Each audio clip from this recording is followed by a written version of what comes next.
ꯑꯩꯈꯣꯏꯒꯤ ꯃꯐꯝ ꯑꯅꯧꯕ ꯑꯃ ꯎꯔꯒ ꯑꯩꯈꯣꯏꯒꯤ ꯅꯨꯡꯉꯥꯏꯕ ꯐꯥꯎꯕꯗꯣ ꯑꯗꯨꯃꯥꯏꯅ ꯐꯥꯎꯋꯦ Hi ma'am I am Bangalore की ताफीफदी लोइरे अखोई ट्रेन स्टेशन दे कुमगा कनो लाए गवादा लेरंबदो अखोई ngasi ngarang train tonge gawada lakpagi video che nungthang da thenge ba khoi tongakpa duagi gi posai show khara yaure do video ga namak treda do hojik Bangalore ne akhoi hojik challe gari da challe lambi gi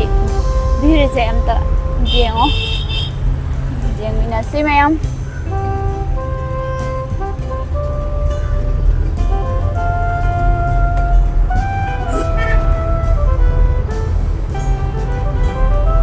Wow, fazay na dra.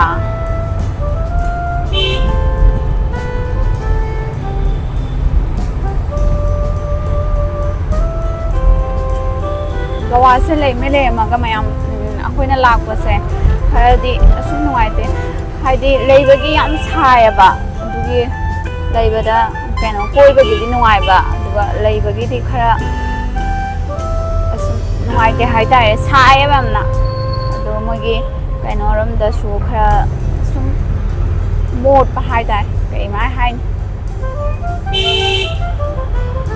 di akhoi lam dai da jungbu ni bi da yam nungai hau de hoi shu nungai te na sum lai ji chali lambi si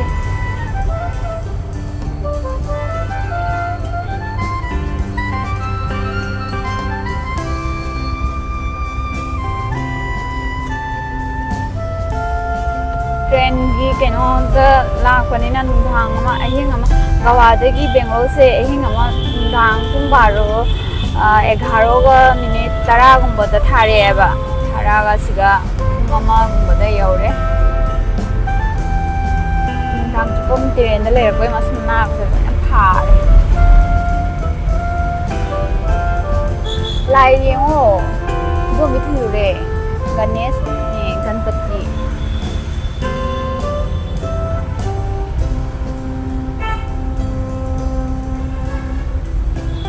Goa ga Bangalore ga khara khenare maya Goa da so sum nungai ga yam sai Bangalore shi khande Bangalore dai mo khoi tat toi mafam se kai hai ba Bangalore da gi tat toi mafam jik lai ri mafam se di Bangalore gi lambi ni location de dalodra no nei mara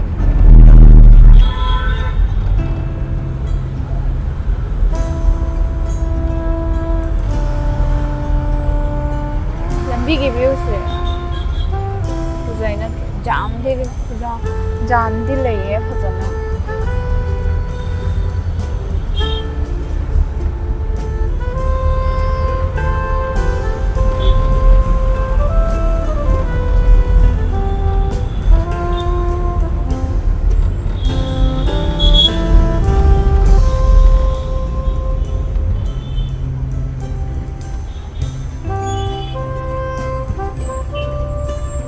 सुंदर है वो सुंदर लई फजवा साले रवा आदा लई फजवा साले मना रे ga sum pam da फजवा खोगी कइनो दो माने असि लई से नजर मना दुरा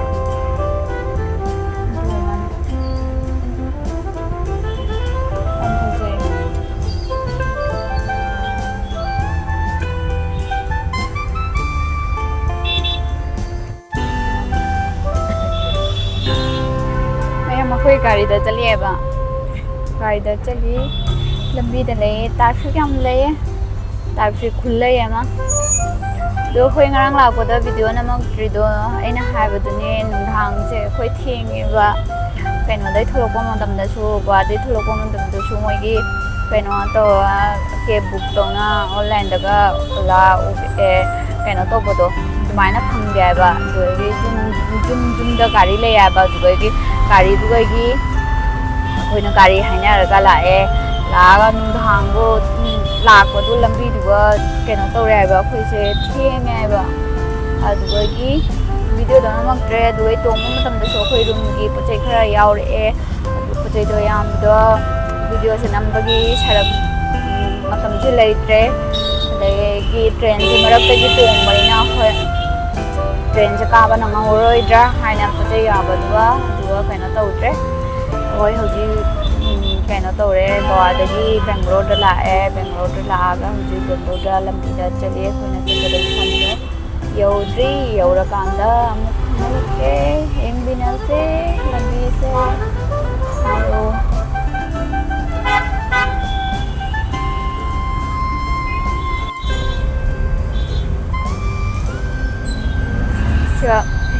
ꯕꯦꯡꯒ꯭ꯂꯣꯔ ꯌꯧꯔꯛꯑꯒ ꯕꯦꯡꯒ꯭ꯂꯣꯔꯒꯤ ꯀꯩꯅꯣꯁꯤꯁꯨ ꯑꯩꯈꯣꯏ ꯄꯣꯠ ꯆꯩꯗꯣ ꯄꯨꯍꯟꯕꯗ ꯅꯨꯄꯥ ꯑꯃ ꯀꯧꯔꯒ ꯄꯨꯍꯜꯂꯀꯥꯟꯗꯁꯨ ꯄꯩꯁꯥ ꯂꯨꯄꯥ 500 ꯂꯧꯈ꯭ꯔꯦ ꯂꯨꯄꯥ 500 ꯂꯧꯈ꯭ꯔꯦ ꯄꯣꯠ ꯆꯩꯗꯣ ꯌꯥꯝꯃꯦ ꯍꯥꯏꯅ ꯁꯨꯝ ꯄꯨꯍꯜꯂꯒ ꯂꯥꯛꯑꯦ ꯑꯗꯨꯒꯁꯨ ꯕꯦꯡꯒ꯭ꯂꯣꯔ ꯌꯧꯔꯒꯁꯨ ꯀꯩꯅꯣꯗꯣ ꯑꯩꯈꯣꯏꯒꯤ ꯄꯣꯠ ꯆꯩꯗꯣ ꯄꯨꯔꯒ ꯃꯌꯥꯝ ꯅꯨꯄꯥꯗꯨꯒ ꯂꯣꯏꯅꯅ ꯀꯩꯅꯣ ꯇꯧꯕꯗꯨꯒ ꯚꯤꯗꯤꯑꯣꯁꯦ ꯅꯝꯕꯒꯤ ꯁꯔꯨꯛꯁꯦ ꯏꯐꯪ ꯐꯪꯗꯦꯕ ꯑꯩꯈꯣꯏꯒꯤ ꯀꯩ ꯍꯥꯏꯅꯤ ꯉꯔꯥꯡ ꯑꯍꯤꯡꯁꯤꯃ ꯑꯩꯈꯣꯏꯒꯤ ꯇꯨꯝꯃꯛꯇꯕꯒꯤ ꯄꯣꯠ ꯆꯩ ꯌꯥꯝꯕꯗꯨꯒ ꯄꯣꯠ ꯆꯩ ꯑꯃ ꯇꯧꯕꯗꯨꯒ ꯇꯧꯔꯦꯒ ꯂꯝꯕꯤꯁꯦ ꯌꯥꯝ ꯂꯩ ꯅꯨꯡꯁꯥꯁꯨ ꯁꯥꯏ ꯁꯣꯝꯗꯒꯤ ꯂꯝꯕꯤ ꯊꯣꯛꯑꯦ ꯑꯩꯈꯣꯏꯅ ꯆꯠꯇꯣꯏꯗꯨꯗꯤ ꯁꯣꯝꯗꯅꯤ ꯑꯗꯒꯤ ꯂꯝꯕꯤꯁꯦ ꯂꯥꯛꯑꯦ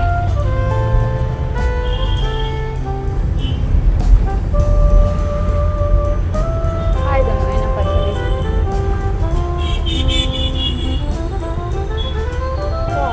ꯐꯖꯩꯌꯦ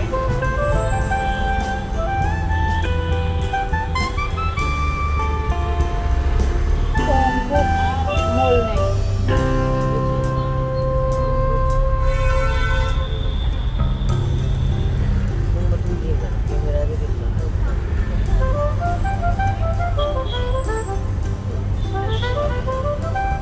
ꯃꯣꯜ ꯂꯩꯍꯧꯔꯦ ꯃꯌꯥꯝ ꯃꯣꯜꯁꯦ ꯌꯥꯝ ꯐꯖꯩꯌꯦ ꯈꯣꯡꯎꯞ ꯌꯣꯟꯕ ꯀꯩꯅꯣ ꯌꯣꯟꯕ ꯐꯤꯔꯣꯟ ꯑꯗꯨꯝꯕ ꯂꯩꯍꯧꯔꯦ ꯑꯩꯈꯣꯏ ꯂꯝꯕꯤꯗ ꯆꯠꯂꯦ ꯍꯧꯖꯤꯛꯐꯥꯎ ꯌꯧꯗ꯭ꯔꯦ ꯌꯥꯝꯅ ꯂꯩ ꯒꯥꯔꯤꯒꯤ ꯌꯥꯝꯁꯦ ꯌꯦꯡꯉꯣꯁꯦ ꯒꯥꯔꯤꯒꯤ ꯂꯝꯕꯤꯒꯤ ꯌꯥꯝꯁꯤꯡꯗꯁꯦ ꯌꯦꯡꯉꯣ ꯁꯣꯝꯗ ꯃꯣꯜ ꯐꯤꯔꯣꯟ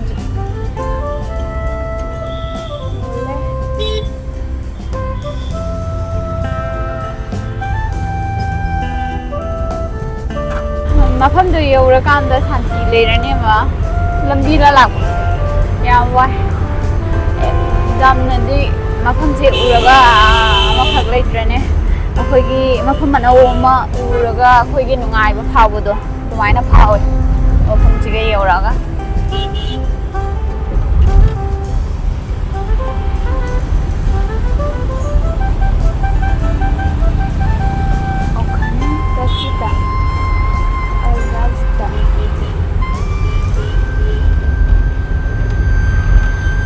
ꯃꯐꯝꯁꯤꯒꯤ ꯐꯖꯗ꯭ꯔꯣ ꯐꯖꯩꯌꯦ ꯁꯦꯀ꯭ꯌꯨꯔꯤꯇꯤ ꯐꯣꯔꯁ ꯀꯔꯤ ꯕꯤꯜꯗꯤꯡ ꯋꯥꯎ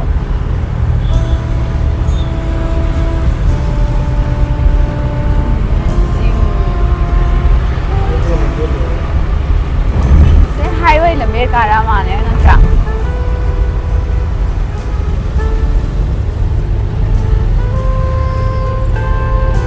गाड़ी कैनो से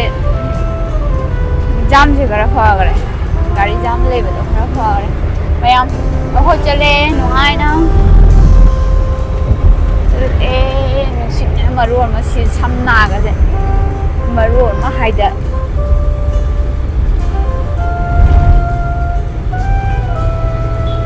ट्रेन लाको मयाम पोट चई पुरगा लाको से वाई मसा कुमकुमना बेगा जांगो पायरगा लाको अदु मथंगदैदी अखोई सुमाइना जामना पोट पुरगा चलरोय याम वाई अदुना यांगना पुरगा चलनी कइनो यलहोरे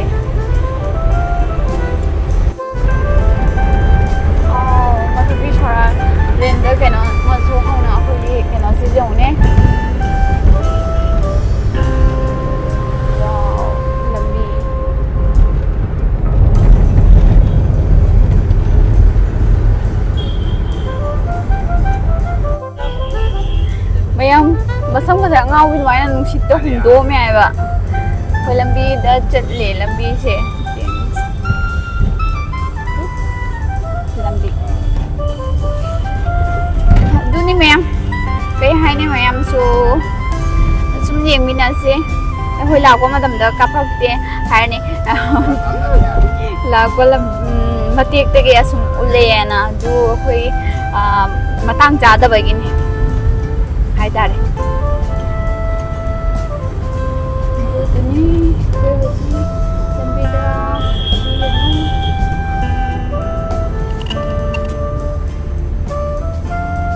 ꯑꯩꯈꯣꯏꯁꯨ ꯂꯩꯔꯦ ꯁꯤꯒ ꯀꯅꯥꯅ ꯂꯩꯔꯦ ꯑꯗꯨꯝ ꯍꯥꯏ ꯇꯧꯔꯣ ꯃꯌꯥꯝꯅ ꯑꯩ ꯅꯨꯄꯥ ꯌꯦꯡꯒꯦ ꯍꯥꯏꯕꯗꯣ ꯉꯁꯤꯗꯤ ꯎꯠꯂꯛꯑꯕꯅꯦ ꯌꯦꯡꯉꯣ ꯑꯩ ꯅꯨꯄꯥ ꯌꯦꯡꯉꯣ ꯎꯠꯂꯛꯇꯦ ꯑꯩꯇꯪ ꯊꯣꯛꯂꯛꯑꯦꯅ ꯍꯥꯏ ꯌꯦꯡꯒꯦꯅ ꯉꯁꯤꯗꯤ ꯎꯔꯕ꯭ꯔꯥ ꯃꯌꯥꯝ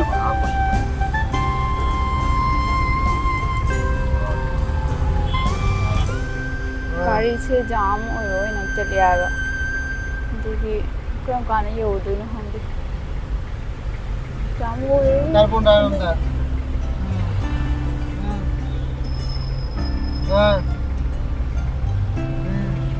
ꯃꯌꯥꯝ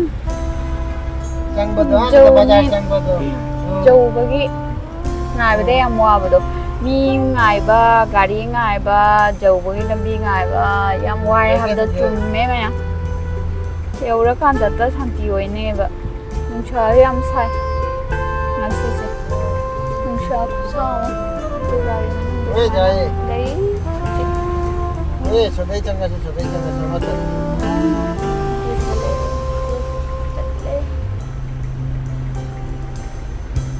ꯂꯝꯕꯤꯗ ꯃꯤ ꯐꯝꯅ ꯂꯩꯅꯔꯦ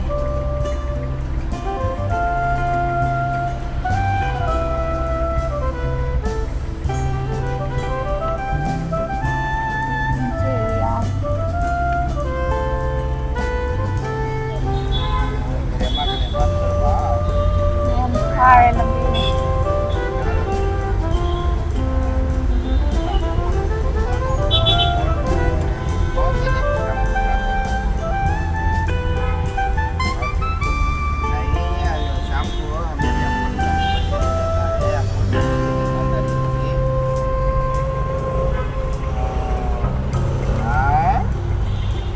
छोड़ सामान देने का छोड़ नहीं निकालता शाम को ट्रांसफर करवा लेंगे अभी ज़्यादा नहीं स्टार्ट ये नारायण बंगाल पे जा रहे हैं मैं वारे ꯉꯥꯏꯕꯗ ꯀꯔꯝ ꯀꯥꯟꯗ ꯌꯧꯗꯣꯏꯅꯣꯅ ꯈꯟꯕꯗ ꯌꯥꯝꯅ ꯋꯥꯔꯦ ꯃꯌꯥꯝ 여러간 ꯅꯨꯄꯥ ꯆꯠꯂꯦ ꯌꯥꯝ ꯐꯖꯩ ꯀꯄꯜ ꯌꯥꯝ ꯐꯖꯕ ꯀꯄꯜ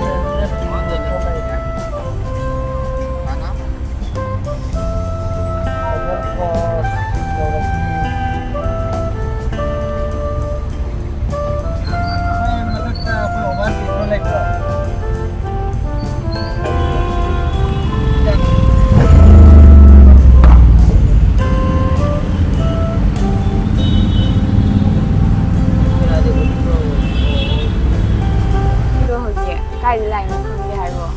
ꯒꯋꯥꯗ ꯂꯥꯛꯏꯅꯦ ꯇ꯭ꯔꯤꯄꯨꯔꯥꯗꯒꯤ ꯒꯋꯥ ꯌꯧꯔꯦ ꯒꯋꯥꯗꯒꯤ ꯑꯃꯨꯛ ꯕꯦꯡꯒ꯭ꯂꯣꯔ ꯌꯧꯔꯦ ꯑꯁ ꯇ꯭ꯔꯥꯐꯤꯛ ꯖꯥꯝꯗꯨꯗꯤ ꯂꯣꯏꯔꯦ ꯀꯔꯤꯒꯤ ꯇ꯭ꯔꯥꯐꯤꯛ ꯈꯨꯂꯩꯅꯣ ꯇꯧꯔꯤꯁꯦ ꯇ꯭ꯔꯥꯐꯤꯛ ꯈꯨꯂꯩꯁꯤꯒ ꯅꯨꯡꯁꯥ ꯈꯨꯁꯥꯁꯤꯒ ꯃꯤ ꯉꯥꯏꯕ ꯒꯥꯔꯤ ꯉꯥꯏꯕ ꯇ꯭ꯔꯥꯐꯤꯛꯇ ꯐꯥꯁꯤꯕ ꯌꯥꯝ ꯋꯥꯏ ꯍꯥꯏꯗꯨꯅꯤ ꯇꯧꯔꯤꯁꯦ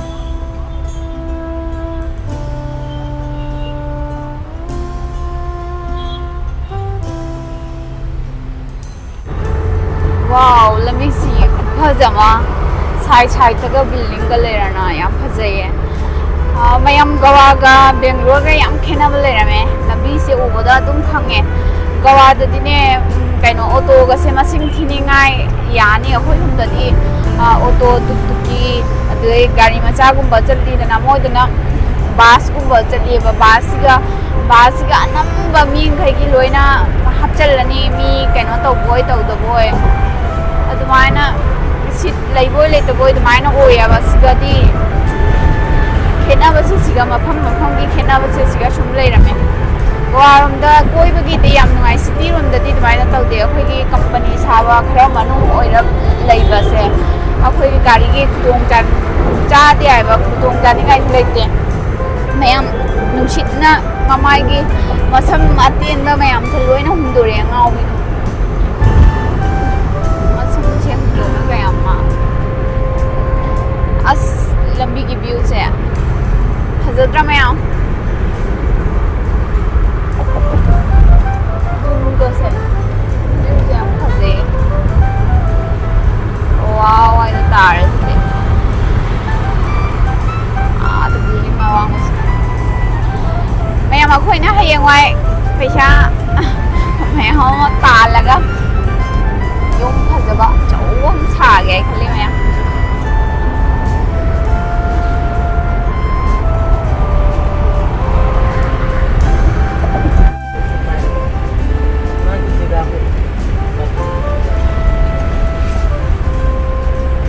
Wow. Amazing, amazing. Mamaangi surok chapay na pista. Amazing.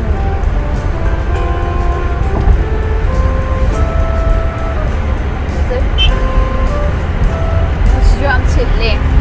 Nungshiju kuchit ama mayam. Ahoy nungshiju chitpasiga mobile se kutte na dum taagadra. Bakatbay wani. Kuchit ama. Nungshit kuchit ama. Lambi siya phajay ngaure lambi se.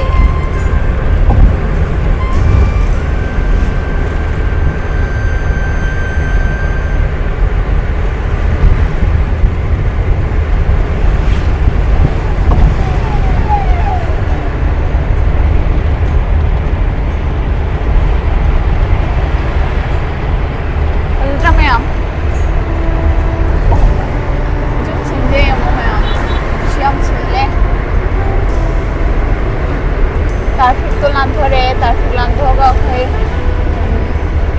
town city room da pakhatte se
gari driver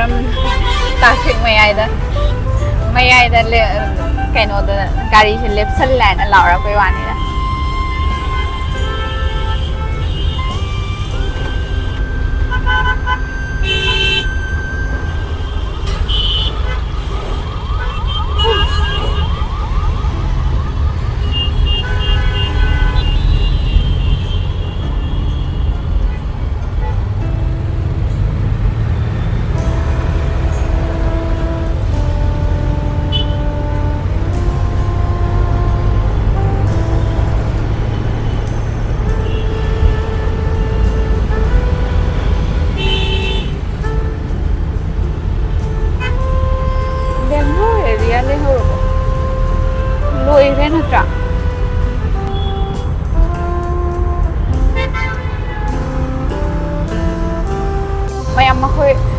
Bangalore area thadom na Tamil Nadu khojbani chatai